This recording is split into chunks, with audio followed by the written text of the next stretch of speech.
Hey friend, this is Soph. Today, let's talk about the books that have changed my life.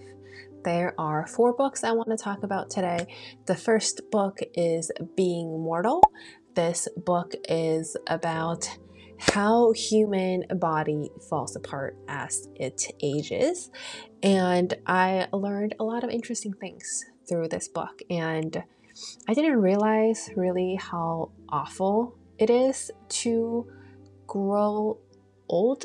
And I've noticed, I'm sure you've noticed too, like a lot of older folks will eat as if they're like a shrimp. I used to think that it was kind of weird, but I didn't think too much of it.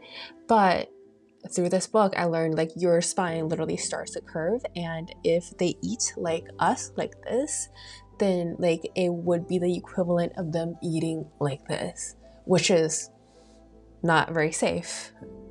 And this book is full of these like little details like that just gives you a better understanding of how the human body changes. This book also talks about how the current medical system focuses on prolonging your life instead of focusing on the quality of your life. And how this book changed me is that, like before I read this book, I had no idea what people go through as they age. Now I have a better idea, and I feel like I am better prepared for when my parents start to age, like how their body's going to change, how they're more prone to fall, and I need to, teach them or find somebody to teach them what is a safe way to fall. The second way this book changed me is I used to think that elderly care can't be that hard. Assisted living has been around for a while, and people should have it figured out by now. And assisted living should solve everything, but it does not.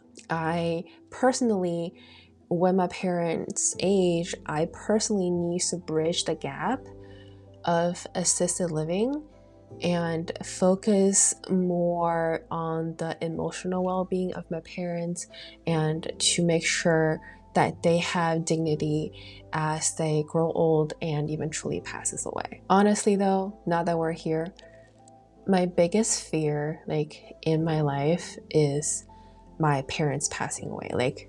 Saying that sentence, that my parents will eventually pass, terrifies me, but it's inevitable. And this book just, I think, prepares me better for it. I still can't imagine when the day comes, but I feel better prepared. We'll see if I'm actually better prepared, but I feel better prepared. The second book that have changed my life is Steal Like an Artist. This book is about 3 things according to the notes that I wrote when I read the book. First is that just keep creating with what you have. Second is accumulate what you have by keeping a swipe file. What a swipe file is essentially just a collection of things that you've seen that inspires you, or things you've seen that are just the coolest thing ever. You put them all in a swipe file. They can be physical or electronic, and you can see how far you've gone in the process by keeping this, so to speak, logbook. And the third things that I wrote down is to learn from those you admire, and that includes artists, authors, thought leaders, by studying them.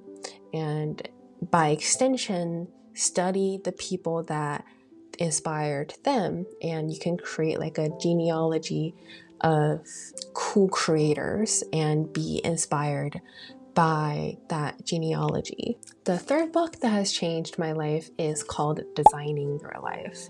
This book is about how we can approach life as more or less a design challenge, and how we can use the same creative and problem-solving skills that the designers deploy. There are 2 ways that this book has changed me. First is really just a framework of thinking about my life and organizing my life. The book provided a framework called HWPL, and that stands for health, work, play, and love.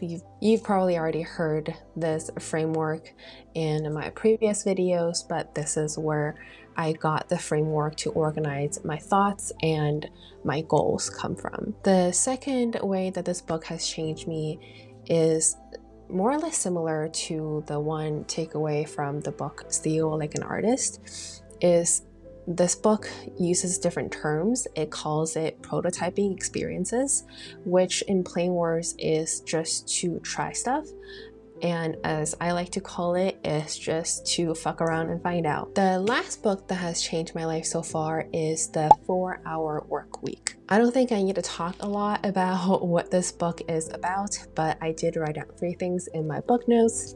It's about 1, you don't have to work 9 to 5 for income. 2, you should create passive income instead and work remotely. 3 is to automate and outsource activities that aren't critical. How this book has changed me, well, where do we start? So growing up, I always thought that the only way to be financially independent and to support the lifestyle that I want is to work really hard, spend all of your time and energy on a thing. That thing could be your company that you're creating if you're an entrepreneur, or that thing could be your job as an employee at a certain company. Obviously, like, I knew you can have passive income and be a landlord and all that stuff, but I didn't know that even if you didn't have any capital, like you didn't own a house to be collecting rent from, you can have an alternative approach to get to that financial independence and to live the life that you want and have the lifestyle that you want. I like how the book gives you like step by step as to like how to create a company and how to start to have that like passive income or like income made by not you, your employees. I do wish, however, that Tim Ferriss, the author, updates the book, because I have noticed that some of the things may not be applicable anymore. The book was written in 2007, so it's been 14 years, and the internet has changed a lot, and I would love to hear what he has to say, or how he would revise his approach. But even without the revision, it's still a good book. Those are the 4 books that have changed my life. All right, bye.